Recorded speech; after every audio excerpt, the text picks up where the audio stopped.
Wow. All right. My name is Ruth Wilson. We're at Kalamazoo Public Library. This is my good friend, Carol Cloyd. And we're going to be talking about how to write your own obituary or anyone else's. And you know, Carol, I think it's been a subject that people really haven't wanted to think about too much, and there hasn't really been a lot of information out there about how to do it. It's hard to think about death. I think it is. And I think that when you have to write an obituary, it's because you've just lost someone you love, and it's part of the whole dying and mourning experience that we'd rather put under the category of, I'll think about it when I have to. Right. And I think the same is true of writing one's own obituary, because we don't like to think about our own demise, too. But so how can we fix that? Well, I think one way we can fix it is thinking of it for writing our own obituary is to think of it, since we don't need it yet, we can think of it as a joyful experience of getting in and almost like writing memoirs and having a chance to say what we would really like to about our lives. And that makes sense. Yeah. So, you know, the obituary is really the only place where a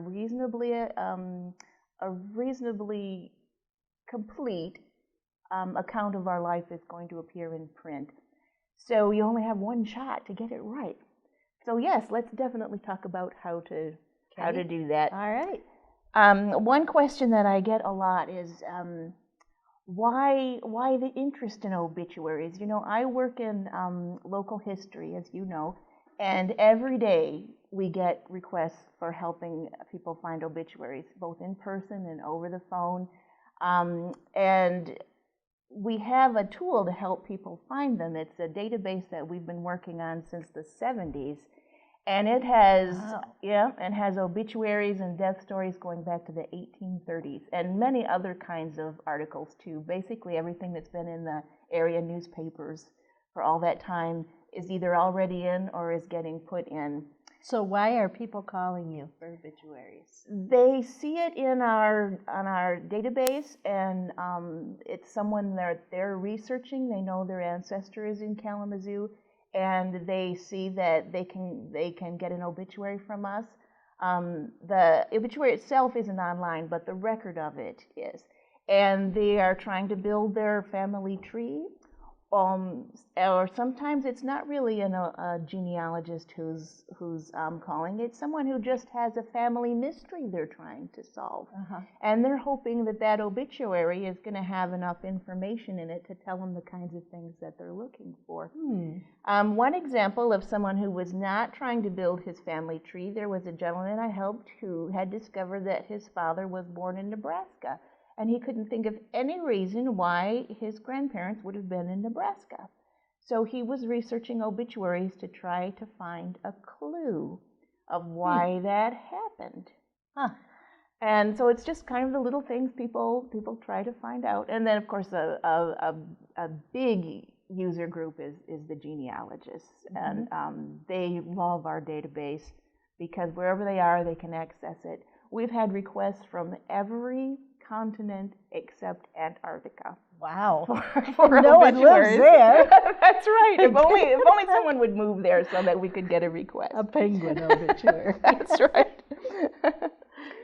Well, as I started about 2 years ago, having my part to contribute in this database, I started being the person who would read all the obituaries and input them into this database. And since I had to read all of them, I've found that I would like some very much, and then others I would think, oh, well, you know, that family was grieving, that it was hard for them to write a good obituary. And I began to feel like I really wanted to help people get some information out there and learn what makes a good obituary. Okay. And I do have the advantage of seeing the kinds of things that the genealogists are looking for when they come in. So I thought one good way to get started is to look at an actual sample obituary and pick it apart and see what we make of it just on the face of it, and then see how it can be improved. Okay. So for the record, I will read it It's the obituary of Wayne S. Miller, McBain, Michigan. Passed away September 9, 1984 at Mercy Hospital. Born December 15, 1924, Wayne was the youngest of 6 children born to Lowell and Alberta Miller. He served his country as a Marine in World War II. He is survived by his wife of 40 years, Arlene, and 3 daughters, Mary, George, Grant of Sarnia, Ontario, Jean, Don Fritz of Cadillac, and Ruth Ron Wilson of Kalamazoo, as well as 5 grandchildren. A devoted husband and father, Wayne will be remembered for his great love for his family, for whom he would do anything and was always available for help in every need. He will also be remembered for his great personal honesty and integrity, which was an inspiration to his family. Services will be held December 8 at King Funeral Home, Cadillac, with interment following at Riverside Cemetery, Cadillac, Michigan.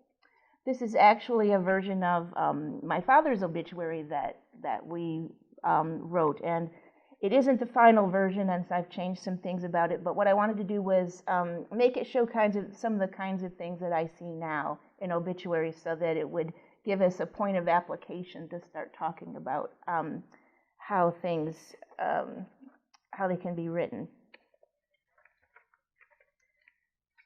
So what do you notice anything about it right now, either good or bad, that you think Well, it doesn't talk anything about what he did in his life. Exactly.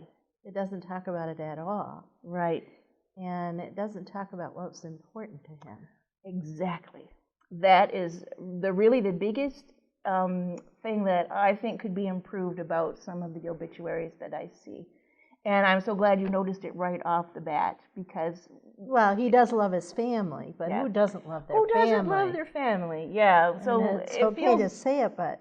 Exactly. It feels good to write it when you're writing the obituary, but you have to keep in mind that if you emphasize that and spend all your space emphasizing how he felt about his family, you haven't really said anything that really makes him a unique individual. Right, right. And so to help people try to find the kinds of things that can go into an obituary so that you don't end up with one that's bereft of intimate detail like that. I made this, I call it a buffet list, because I picture it as a big buffet, and you can come along and take the things off it that you want to. And I emphasize that I never tell people that they must put any individual thing other than the name. You mean, when you go to a buffet, you need your plate and your silverware. So yeah, there are some basic things that have to go in.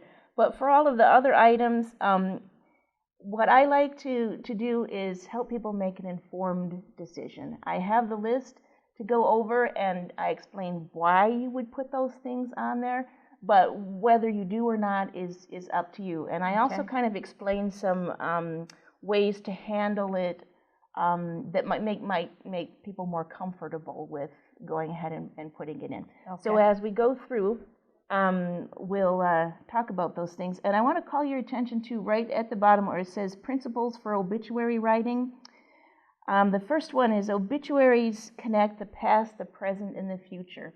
And this is something I like to talk about right up front, because it's a good mental tool to help you think about obituaries and evaluate what you're going to put in them and evaluate what you've got when you're all done. If you think about past, present, and future. And what I mean by that is, obituaries start out in the present. Someone has just died, you're gathered together, you're writing the obituary, that's in the present. You have to say when the funeral is going to be and where it is and give all the information so that people in the present who knew that person are going to see the person that they knew and know where to go or who to send a card to. Have you ever read an obituary and it's someone you think you might know and you're reading the obituary for clues to try to decide if that's the person you knew or not? Yes, that is a key thing. We want to make sure when we write an obituary that enough goes into it to provide those clues. And that's part of honoring the past. You're saying what the person did in his life. And it's honoring them, and it's also giving the other people who are reading it a chance to figure out, is this the person that I knew? And once they decide it is, they can say, I didn't know that about them. I didn't know they did that. And it helps to get to know them a little better. And I think it can be a very comforting part of going through having lost someone, but honoring them and sharing information about them with people who didn't know that. Okay. Okay, so the very first thing you would think was obvious and something we couldn't mess up, the name, and yet that's one thing that is wrong with this one. The middle initial. I like to encourage people to give the full middle name, not just the initial. It's important because it helps the people who come along to make sure that that's the person that they knew about. The genealogists really like to have complete information. They want all of those blanks filled in. And the other reason it helps you to have the full middle name is it can help match up that person with other records that might exist. Military records, death indexes, and so forth. So it helps disambiguate the person. That's a word we like to use when two things are alike. How you can tell them apart. All right. And having that name helps. The maiden name for women is really, really important because some of the people who knew this person knew her under her maiden name. Right. You know, they maybe knew her husband a little, but that's who they're going to recognize it. It's going to speak to the people who knew her then. And I've noticed a sad correlation. I've noticed that the older a woman is when she dies, the less likely anybody remembers her maiden name. If you watch the obituaries, you'll see if someone's 102, she's Mrs. somebody, and they can't maybe they don't think of it, but for some reason it doesn't get in there. Well, how do you do that when they've been married several times? Maybe a spouse is predeceased them. Oh, it's important to have all of that in.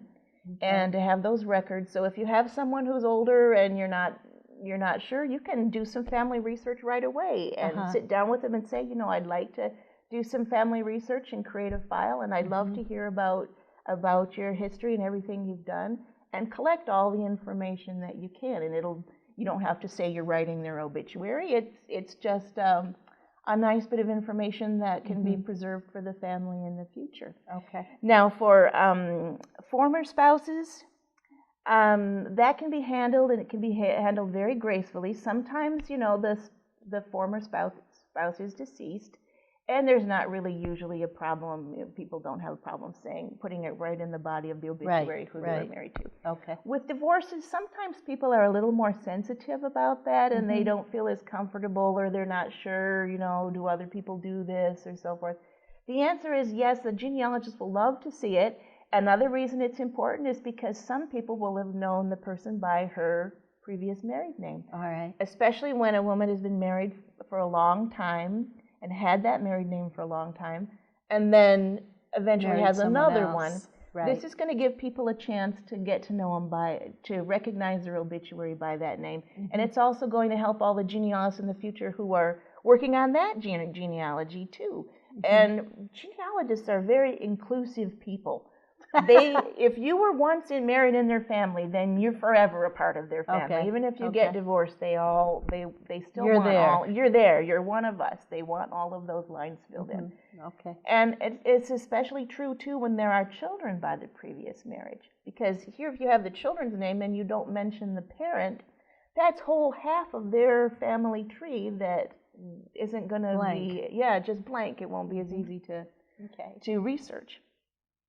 A nickname you would think would be a small detail, and yet often people have a nickname that has nothing to do with their real name, and people might not realize that they had a different name. If everyone had called you Kitty instead of Carol, then we would have to make sure that we put Cloyd, Carol, Kitty in parentheses so that people who knew you by that name would say, oh, that is the person I knew.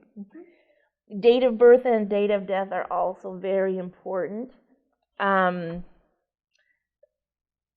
partly for to decide if this is a person that you knew, if you're reading the obituary, are they the right age? Right. So they'll be able to figure out if you're that person or not. The location might not seem as important, but for the location of both the birth and the death, both the city and the state, that is very helpful for looking for more records. If it's recorded that, for example, it was recorded that my father died in Cadillac, that's going to tell people that the death certificate is going to be in Wexford County, Okay. so that they're going to know Okay. where to look for that. And same thing with location of where he was born. Certain records are going to be there, and that's where you can also look for more relatives. If part of Right. the family was there, maybe you'll find more relatives if you go Right. and look Right. there for them. Okay. And the parents, having the parents, I think even people who've never written obituaries before have read enough that they would know that the parents go in.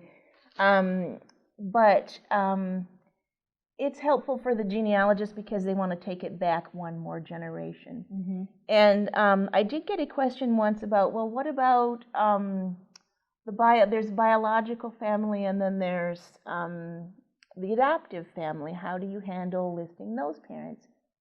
And my response would be, if you have strong feelings of how you would like to do it, go with those. But to help people who aren't quite sure how they would feel about it, I would say think of who you think of when you say mom and dad. If that's your biological family, then call them your parents. If it's your adoptive family, call them your parents. And then if you want to go ahead and name the other couple for the interest of, completeness and honoring the past, then you can say his biological parents were or her adoptive parents were. And that way you've covered everything. The facts are there. It's very graceful. And you've honored the people that raised you and that you think of as your mom and dad. Okay. And is that something really you should ask somebody before they die? How they want that listed? Is that worth the time to take the time to say, how do you want to? I think if the circumstances were right and the other things were being discussed, like what they would like at their funeral or what music they would like, sure, I would certainly go ahead and say, how do you feel about that? How would you like it handled? Because this is the chance for them to get everything just the way they would like. And I know there are little kits and paperwork you can get that give you a chance. Churches have them very often, give you a chance to write out what you would like. And if you write your own obituary, of course, then you can get it exactly the way you would like it. So let's go on to the next one. Siblings, brothers and sisters, and do make sure you get them all. We know of a case where a sister's name was left out of an obituary and the whole thing had to be reprinted because we wanted to fit her in. The people wanted to get her name in. So, and that's important too for the same reason, because some people knew the deceased, not them, but knew their sisters, knew their brothers. And they want to say, oh, is this Joe's sister? I'd like to send him a card. And it's also good to put whether they survive or not. Either way, put them in, I would say. But, for example, on my dad's obituary, all we did was say he was the youngest of 6 children. We didn't name the 6 children or whether they were alive or dead. And he predeceased them all, so all of his 5 older brothers and sisters were still alive. And the people who were reading this obituary would have liked to know, well, what about them, or what about my friend who I went to school with, and Wayne was younger.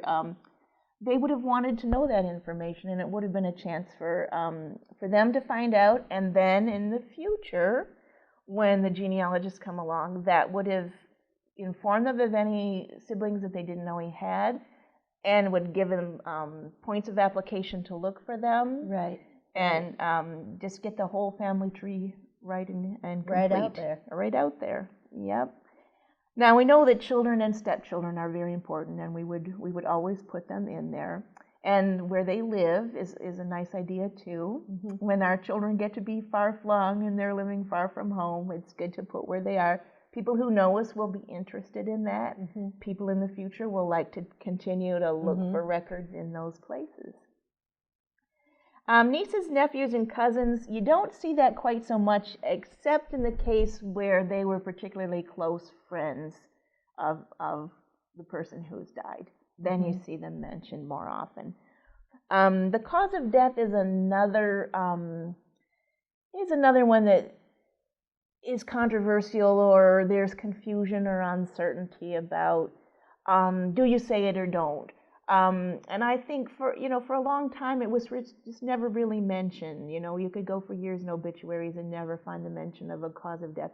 But that is changing.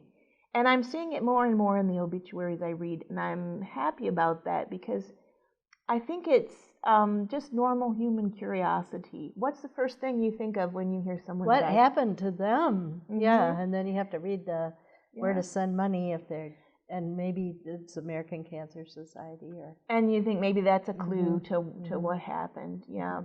And that's all there is. But more and more now, I see people giving the cause of death, and it's interesting, and it satisfies that very normal human concern and caring and curiosity, and also it's there for the future. It might be something that may be hereditary and people would like to know about, but even if it's not, I think people just like to know that. The location of birth, and also the parents' birth. If someone was born in another country, or their parents were, I love to see that listed in an obituary. It's the city and the country. It's very important to give the city along with the country, because if you're a genealogist and you know that in order to pursue this family tree, you're going to have to go take your search across the ocean. The difference between Germany and Dusseldorf, Germany is huge. Right. I mean, it's going to be great to have that information. Okay. And if you have more information like the year of immigration, the naturalization, all of that is great. It all helps the genealogists in the future, and it's interesting to read in the present too. Schools attended. I find that people really only put it if it's college. Sometimes they'll put it if it's college. Okay. You don't even always see it then. But you know what? My obituary is going to have all the schools that I went to. And for a couple of reasons. One is it documents our moves. From Muskegon to Grand Rapids to McBain to Kalamazoo. That's going to show you where I was living, and that's going to show you where you could go to look for other things for me. So it's going to, and people I went to school with might see those and say, oh, that's the Ruth that we knew. And the other reason is if you know where someone went to high school, which is practically never mentioned. Well, sometimes it's mentioned. If they're young, yeah, yes, exactly. Right. If they're young, and it's more likely to be mentioned if it was local. If they lived Kalamazoo all their lives, Central. yeah. If they lived all their lives in Kalamazoo, probably it's more likely to mention the high school. But if you give the high school that somebody went to, that is a very rich source of more records. If you're really trying to get a complete picture of what someone was like, pictures of them. What could be nicer than 4 yearbooks? That you can go to that school and look up the yearbooks. We have a big yearbook section here in local history at the library, and it's one of the most popular sections for people to come and look in. So that's the reason I encourage people to put schools in it. Right. And degrees earned, often you only see those if they're really advanced degrees like doctorates. Occupation is important.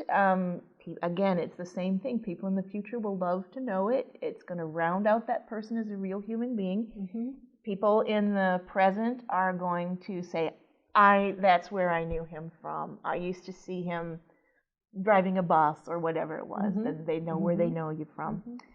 And the previous occupations, same thing. The history of what someone did. Business is owned is just a wonderful thing to put in. I love to see that. If someone started a business or they bought it and owned it, or they had some big association with it and were quite well known, I love to see that. Often that's the only information that about small businesses that we'll ever know, because we don't have files on all of them. We have files on thousands of them, but not every single one. Right. So what would happen if I saw an obituary and I saw that the person had owned a business or started a business that we didn't have anything on? I would put a subject term right in that obituary. so that whoever looks at the obituary will see the business, and whoever looks up the business will find the person who ran it and find out maybe all their information that there is to know. And and that's all in your records. It'll be right in the record. You can Wow. just click on it and it'll take you there. Wow. Yep. Military service, of course, is wonderful. It's worth looking into whether the newspapers will give you a discount for mentioning it. They'll have a veterans discount, and if you mention and with some detail what the military service was, they'll put a flag next to it, and there'll be a discount for the whole obituary. Affiliations, that's another thing that goes to rounding out who a person was. I kind of group all of these together: affiliations, hobbies, sports, interests, and travels. I love those because it shows what the person did with the free time, and they could do anything they wanted to. So their personality really comes through. Everybody has to work, everybody goes to school, but what you chose to do with your free time, that really shows what you were like as a person. And people who did those things too, they're going to know you. I knew you from astronomy club, you know, or whatever it is. Yep. And the other things on here are things that start to go into what you can put into your own obituary that nobody else really knows. What you were proudest of in your life. If you are going to say, well, looking back over my life, this is the thing that I'm the most proud of. Or these are my favorite memories. You know, that's very rich, very beautiful detail, and no one can provide it except you. And then, of course, we have the very practical things, the funeral service and the cremation or interment, where the burial is going to be, what charities or other donations you could make. I don't want to skip over the preceded in death by, because that is a great help too, both for people in the present and in the future. And even though it's very sad, I do like to see infant deaths mentioned, because it can be very difficult to find records of those. And members of the family and genealogists too, they all want to honor that child as a member of the family and their place in the family, even though they died maybe it was a stillbirth or maybe it was an infant death. It's just an important thing to honor that life. And the last thing on here is also something this was missing, and that is a photograph. Do you like the photographs to be current, or do you like the old ones, or what do you like? Oh, I like to see as many pictures as possible. It's nice to see any picture at all. And I think what is naturally in people's minds is to use the most recent one they have. And if it's an elderly person who's died, then probably it's going to be a picture of them as an elderly person. And that will help the people who knew them as an elderly person. But I just love to see the earlier ones, the young ones too. And yes, they're pretty to look at, and also you can see family resemblances. Now, if someone were working on their family tree and they could see a picture of their ancestor, and they could see them, I call them prime of life pictures, indeterminate age, but prime of life, they would say, oh, he looks just like my son, or she looks just like my cousin. And it's so neat to see that continuation, you know? So yes, it does cost to put in more photographs. You pay by the line, and if you put in 2 photographs, it will cost a little more. Well, and if you put in all these things, it's going to cost a lot. So how can you keep that cost down and still honor the person?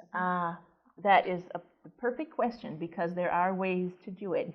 Some people do go ahead and run all of the information that they've collected in pictures, and it could cost $800, $1,000, sure. But there are some great alternatives to that. One of them is that the funeral home that's assisting you is going to be happy to put the complete obituary on their website. And most of them are archiving that. I won't say all, but for most of them you can go in and see ones that aren't current. I've seen some on as old as 2008, which is, you know, a reasonable amount of time given how long they've been doing this. But we don't leave it to chance at the library. Another one of my jobs is I go into the funeral homes websites and I print off the obituaries. Oh, great. And especially with pictures, but I print them off. I go through the Gazette, and if I see an obituary that doesn't have a picture, I'll go online and try to find one with a picture and print that off. If it's not a complete obituary, maybe they're keeping the cost down by running just a brief obituary, and then the full one is online. I'll print the brief one, and I'll also go and print the full one. And how do you record this then? Yes, we do. I input it into the database as obituary notebook, and that's going to tell the people who find it that it's a physical notebook that we keep in local history, and in it are pages and pages of these printed off obituaries. So when you find the name, it'll point you right to the notebook. Right where it is. Yeah, they're all in alphabetical order. Easy to find. By the year are they organized? They're just by name. Okay. They're just by name, and so you just look it up alphabetically, and you will find the person, and if any relatives died in the same period of time, you will find them all under the same name too. And are you keeping records of marriages and births and all of that as well? Yes, those get input from the newspaper. There was more of it done in the past when the newspaper used to publish the vital statistics in that form. So you would see that. But yes, pretty much everything that finds its way into the newspaper that involves a personal name of someone in the area. And when I say, Kalamazoo, I don't mean just the city or the township. Oh, the surrounding towns. If you live somewhere and you would say, I live in Kalamazoo, to someone who doesn't know the area well, that's probably in the area that we would cover. Just kind of the larger environs of Kalamazoo. Yes. Well, let's see. We've covered all of that. Let me skip ahead to where we are. Oh, another thing I wanted to tell you on the same subject of where else you can put the obituaries, because this answers a lot of questions and solves a lot of conundrums. What if there's information about your family that you don't mind sharing, but you don't really feel like it needs to be published in the public newspaper either? You want researchers and people who have legitimate concerns to find it, but that doesn't have to be everybody. Well, there is a way to handle that. There is a resource called Ancestry.com. It's what all the genealogists use. Ancestry.com is one of the tools that genealogists use. And there's a lot of information. People put their whole family trees that they've been researching for decades on there. And the library has it. We have a library edition, so anyone can come in and use it for free who's researching. If you wanted a personal account, it would cost. There's a monthly charge. But anyone at all can have a free account on Ancestry.com. You can create a little family tree, and you can upload your obituary to that. So that means these very serious genealogists are going to be able to find that obituary that you've put on, and anything you want to put in there that explains, biological parents, adoptive parents, anything like that, previous marriages, they can be all laid out there. And it's for them to find and for them to use for their family trees. You think there's any danger in that? As far as some people privacy. Some people ask about whether they should be worried about identity theft if you put a lot of personal information out. And the answer to that is you don't have to worry about it too much as long as you do the things that you need to do anyway.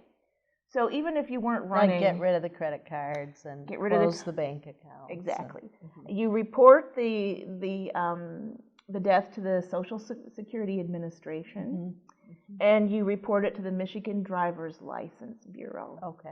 And if you do the things that you mentioned, then you're not going to have to worry too much about that. And your privacy would be protected too, because really just genealogists are on there. When you figure that it costs, I think it's something like $30 a month for a personal subscription to Ancestry.com. Yeah. Okay. Yeah, just the people who are going to be using that information for their good purposes are on there. And again, I go back to, it's just recommendations what we put on. I never tell anybody that they have to put on. I think, if people who don't feel comfortable putting anything or certain things, it's perfectly fine to put just what you feel comfortable with. And you can write out a complete obituary, and just have it shared with your family. Have it on, email it to people, have it in files. Are there any other questions you can think of that you would like to ask? What about in the paper when sometimes there's the obituaries and they go on and on and on and on about the people that are alive? Does that seem I'm always curious about that.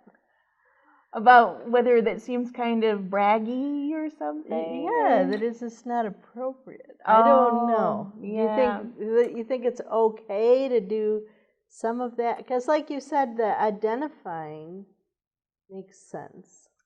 That you want to identify, and especially if you have a name like Miller, Wilson, Smith. There's a lot of them. Right. That helps. A couple things might be going on. They might be giving you plenty of, if it's been a fairly public person, then they want to give people as many chances as possible to find out where they knew that person from or worked with them or something. Right. It might be a comfort to the family if they're writing it afterward. It might be very comforting for them to put all this detail in because they're sure that it's going to be preserved. And it makes them proud to think of all of the accomplishments. So it's kind of like an honor. Yeah. All right. Yeah, and so I would look at it that way. And in order to decide which side of the line, am I going too far or am I going not far enough, I would say write it as if you were talking to a friend. Okay. Because a friend is kindly disposed to you and doesn't mind if you brag a little bit, All right. But on the other hand, if it's a friend, you're going to be less likely to say, oh, and you know what else I did, All right. I would say just keep the friendship. Imagine that, and then that'll help you. That'll help you decide. Good rule. And the other thing that I really like to encourage people to do, if you have felt like you're interested enough to write your own obituary, to go ahead and write your memoirs. Because you've got the basics of it already. You've got stepping stones, right?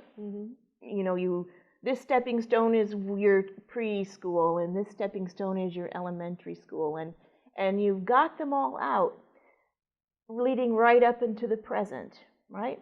So since you have all those, spend some time on each one and write everything that comes to mind. Write your favorite memories. Get in there and really let things percolate back up to the surface without feeling like, oh, this is going to be a ridiculously long obituary.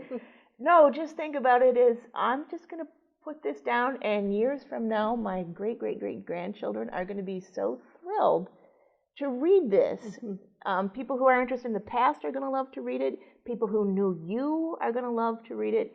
People who are descended from you are going to love to read it. And it's a way of taking something that, can be a rather melancholy experience and make it something really beautiful and fun to do.